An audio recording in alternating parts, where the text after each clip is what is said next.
സൗന്ദര്യത്തിന്റെയും ക്ഷമയുടെയും പ്രവാചകൻ യൂസുഫ് നബി അലൈഹിസ്സലാം ലോകചരിത്രത്തിലെ ഏറ്റവും മനോഹരവും ഹൃദയസ്പർശിയുമായ കഥയേതെന്ന് ചോദിച്ചാൽ വിശ്വാസികൾക്ക് ഒരൊറ്റ ഉത്തരമേയുള്ളൂ. അത് യൂസുഫ് നബിയുടെ ചരിത്രമാണ്. ഖുർആൻ ഈ കഥയെ വിശേഷിപ്പിച്ചത് തന്നെ അഹ്സനുൽ ഖസ്വസ്, ഏറ്റവും മനോഹരമായ കഥ എന്നാണ്. കൊട്ടാരത്തിൽ നിന്ന് കിണറ്റിലേക്കും അടിമച്ചന്തയിൽ നിന്ന് ജയിലിലേക്കും ഒടുവിൽ ജയിലിൽ നിന്ന് ഒരു രാജ്യത്തിന്റെ സിംഹാസനത്തിലേക്കും പടച്ചവൻ ഒരാളെ എങ്ങനെ എത്തിച്ചു എന്ന അത്ഭുതകരമായ യാത്രയാണിത്. കനാനി ജീവിച്ചിരുന്ന യാക്കൂബ് നബിക്ക് 12 മക്കളുണ്ടായിരുന്നു. അതിലേറ്റവും ഇളയവനായ യൂസുഫിനോട് അദ്ദേഹത്തിന് പ്രത്യേക സ്നേഹമായിരുന്നു. ഒരിക്കൽ യൂസുഫ് നബി ഒരു സ്വപ്നം കണ്ടു.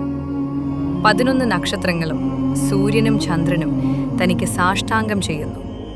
ഇതറിഞ്ഞ യാക്കൂബ് നബി യൂസുഫിന് വലിയൊരു ഭാവിയുണ്ടെന്ന് മനസ്സിലാക്കുകയും സഹോദരന്മാരുടെ അസൂയ ഭയന്ന് അതാരോടും പറയരുതെന്ന് ഉപദേശിക്കുകയും ചെയ്തു. എന്നാൽ പിതാവിന്റെ സ്നേഹത്തിൽ അസൂയ പൂണ്ട സഹോദരന്മാർ യൂസുഫിനെ ഇല്ലാതാക്കാൻ പദ്ധതിയിട്ടു.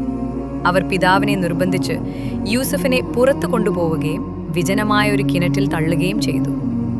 യൂസുഫിന്റെ കുപ്പായത്തിൽ ആട്ടുരക്തം പുരട്ടി തിരികെ വന്ന് യൂസുഫിനെ ചെന്നായ തിന്നു എന്ന് പിതാവിനെ പറഞ്ഞു വിശ്വസിപ്പിച്ചു. സങ്കടത്താൽ കരഞ്ഞ യാക്കൂബ് നബിയുടെ കാഴ്ചശക്തി പോലും പിൽക്കാലത്ത് നഷ്ടപ്പെട്ടു. കിണറ്റിലകപ്പെട്ട യൂസുഫിന് അങ്ങഴിയെ വന്ന ഒരു കച്ചവട സംഘം കണ്ടെത്തുകയും ഈജിപ്തിലെ ചന്തയിൽ കൊണ്ടുപോയി അടിമയായി വിൽക്കുകയും ചെയ്തു. ഈജിപ്തിലെ പ്രഭുവായ അസീസ് അദ്ദേഹത്തെ വാങ്ങി. അവിടെ വളർന്ന യൂസുഫ് അതിസുന്ദരനും ജ്ഞാനിയുമായി മാറി. കൊട്ടാരത്തിലെ രാജ്ഞിയായ സുലൈഖ അദ്ദേഹത്തിൽ അനുരക്തയാവുകയും തെറ്റായ കാര്യത്തിന് നിർബന്ധിക്കുകയും ചെയ്തു. എന്നാൽ അള്ളാഹുവിനെ ഭയപ്പെട്ട യൂസുഫ് നബി അതിൽ നിന്ന് പിന്തിരിഞ്ഞു. കുറ്റം അദ്ദേഹത്തിന്റെ മേൽ ചുമത്തപ്പെടുകയും നിരപരാധിയായിരുന്നിട്ടും വർഷങ്ങളോളം അദ്ദേഹം ജയിലിൽ കഴിയേണ്ടി വരികയും ചെയ്തു. ജയിലിൽ വെച്ച് അദ്ദേഹം 2 തടവുകാരുടെ സ്വപ്നങ്ങൾക്ക് കൃത്യമായ വ്യാഖ്യാനം നൽകി. അതിലൊരാൾ മോചിതനായി രാജാവിന്റെ അടുത്തേക്ക് മടങ്ങി. വർഷങ്ങൾക്ക് ശേഷം ഈജിപ്തിലെ രാജാവ് വിചിത്രമായൊരു സ്വപ്നം കണ്ടു. 7 തടിച്ച പശുക്കളെ 7 മെലിഞ്ഞ പശുക്കൾ തിന്നുന്നു.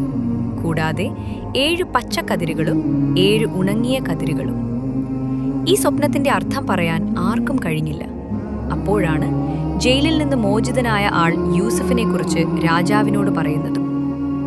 യൂസുഫ് നബി ആ സ്വപ്നത്തിന് വ്യാഖ്യാനം നൽകി. രാജ്യത്ത് വരാനിരിക്കുന്നത് 7 വർഷത്തെ സമൃദ്ധിയും അതിനുശേഷം 7 വർഷത്തെ കൊടിയ ക്ഷാമവുമാണ്. ക്ഷാമകാലത്തേക്ക് വേണ്ട ഭക്ഷണം സമൃദ്ധിയുള്ള കാലത്ത് കരുതി വയ്ക്കാൻ അദ്ദേഹം ഉപദേശിച്ചു. യൂസുഫിന്റെ സത്യസന്ധതയിലും ബുദ്ധിശക്തിയിലും ആകൃഷ്ടനായ രാജാവ് അദ്ദേഹത്തെ ജയിലിൽ നിന്ന് മോചിപ്പിക്കുകയും ഈജിപ്തിലെ ഭരണാധികാരിയും ധനകാര്യമന്ത്രിയുമായി നിയമിക്കുകയും ചെയ്തു. ക്ഷാമം തുടങ്ങിയപ്പോൾ അയൽ രാജ്യമായ ഖനാനിൽ നിന്നും ഭക്ഷണം തേടി യൂസുഫ് നബിയുടെ സഹോദരന്മാർ ഈജിപ്തിലെത്തി. അവർക്ക് യൂസുഫിനെ മനസ്സിലായില്ലെങ്കിലും അദ്ദേഹത്തിന് അവരെ മനസ്സിലായി. സ്നേഹപൂർവ്വം പെരുമാറിയ യൂസുഫ് നബി അവരോട് അടുത്ത തവണ വരുമ്പോൾ ഇളയ സഹോദരൻ ബിന്യാമിനെയും കൂടെ കൂട്ടണമെന്ന് പറഞ്ഞു. പിന്നീട് പല സംഭവങ്ങളിലൂടെ ബിന്യാമിനെ അദ്ദേഹം തന്റെ കൂടെ നിർത്തി. ഒടുവിൽ തന്റെ സഹോദരന്മാരോട് യൂസുഫ് നബി തന്റെ സ്വത്വം വെളിപ്പെടുത്തി.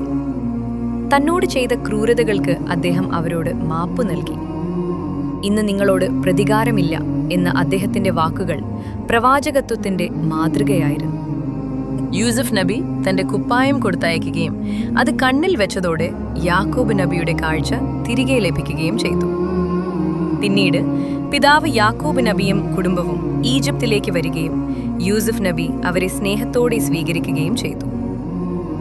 യൂസുഫ് നബി പണ്ട് കണ്ട സ്വപ്നത്തിന്റെ പൂർത്തീകരണമെന്നോണം മാതാപിതാക്കളും സഹോദരങ്ങളും അദ്ദേഹത്തെ വണങ്ങി. ക്ഷമയും ദൈവഭയവും ഉണ്ടെങ്കിൽ ഇരുണ്ട കിണറ്റിൽ നിന്നും തടവറയിൽ നിന്നും ഒരാൾക്ക് ലോകത്തിന്റെ നെറുകയിലെത്താൻ കഴിയുമെന്ന് ഈ ചരിത്രം നമ്മെ പഠിപ്പിക്കുന്നു. തിന്മയെ നന്മ കൊണ്ട് നേരിടുക എന്നതാണ് യൂസുഫ് നബി നൽകുന്ന ഏറ്റവും വലിയ പാഠം.